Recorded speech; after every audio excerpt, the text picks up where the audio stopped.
happens deeper than what is obvious on the screen. So, and it may have been an editor's choice, but we have Caesar with a group of chimps kind of walking, which is a beautiful, beautiful just moment. Mm-hmm.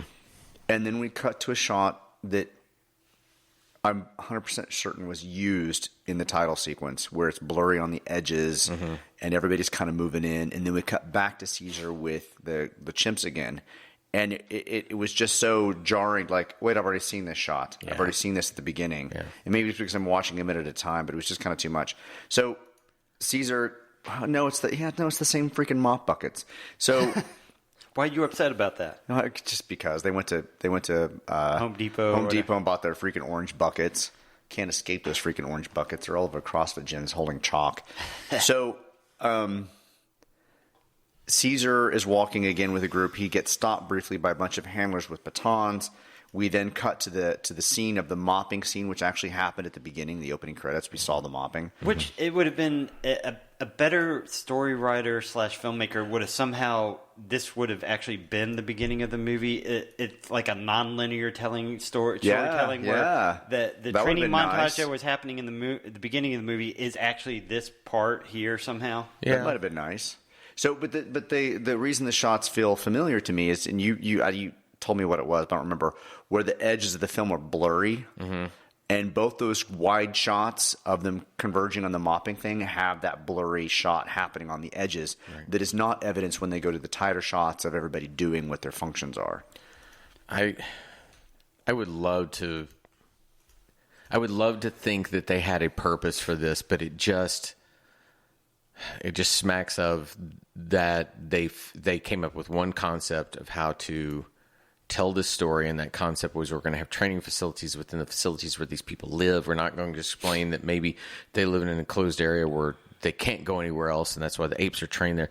The apes being trained where people live and shop seems like a very dangerous idea.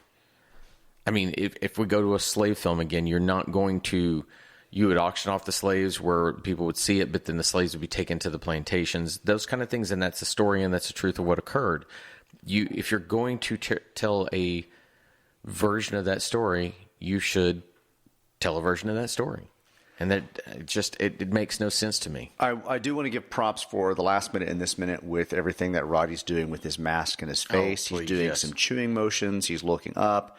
He's opening his mouth enough so we can see a little bit of teeth, but using his brow a whole lot. Using a lot. He's doing a really, really good job on these two scenes. Yeah. And I think it helps the fact that it's daylight and we can kind of see those a little bit more than what he does in the darker scenes.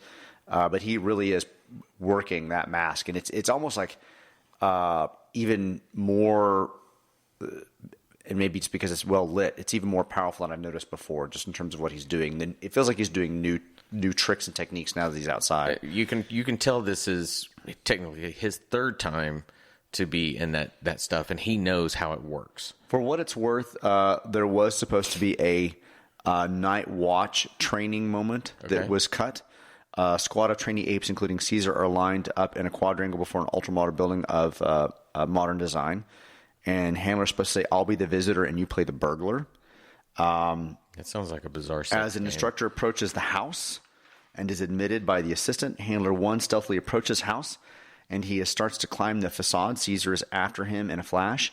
Handler reaches the top story and clambers through a window, leaving one leg momentarily dangling outside. Caesar grasps the leg from which he hangs by his right hand, producing in his left, while a whistle is repeatedly, triumphantly announced below. Handler 1 frees his leg from Caesar, gives him an encouraging pat banana. So they had like an entire like role play of like homeowner burglar kind of scenario where the ape is stopping an intruder. That's new. That's interesting. I'm not opposed to that. We didn't have the mop scene. We have the water scene, the water fountain scene, and we have the water overpouring scene that Dane wrote out, and then we go to this home intruder scene. I would have preferred that over the mop scene, if you're asking me.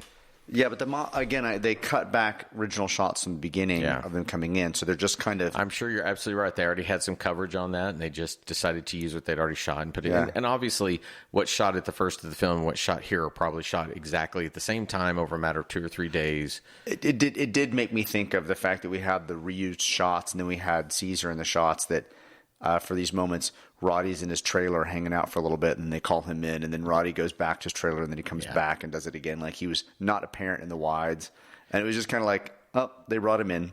So while we were talking about this, and I was looking up to make sure I remember the character's name from the future film, Maurice, I went back to my Conquest IMDb page, and it's funny that you said about Roddy sitting in his trailer. I'd never seen this picture before. They have a picture on IMDb of somebody pulling the lower snout off of his face.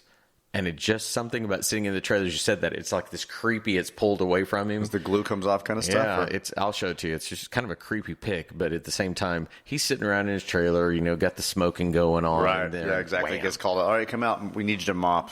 Yeah. Right.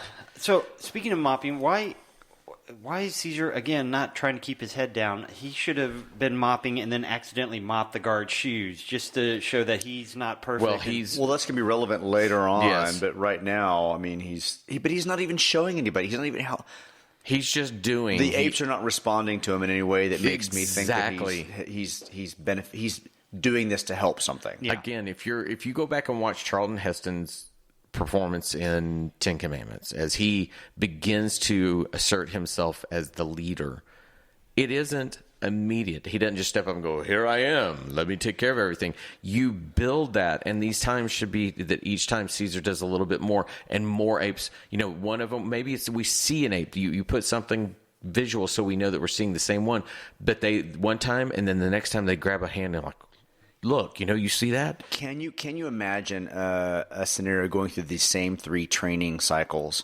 where Caesar intervenes to help somebody who is about to get beaten or hurt, and he himself does the task, and you have one handler that recognizes what's going on, and you get to the 3rd task, and Caesar intervenes, and then that handler just beats the shit out of Caesar. Well, which would make sense into what happens coming in the next week. Like, it would make sense why he would then realize, I can't be smart. So we won't talk about the future films, but when we get to the new trilogy, you will see our main character is very much a leader. And you will see, I think, those are going to be so much fun to break apart, because you will see that gradually each of the apes is like, whoa. I'm excited about watching a movie a minute or 2 at a time and not knowing what happens Oh, forward. I am surprised. I am. I mean, that's how I watch evening TV. I fall asleep within the first few minutes, and I wake up and Chris tells me what happens. I'm so excited. Yeah. He's still president. Yeah, sorry. Oh. All right. Minute 28, we done? I believe so. All right. Everyone, have a great day. We'll be back tomorrow. Bye. Bye, everybody. The minute of the apes. The minute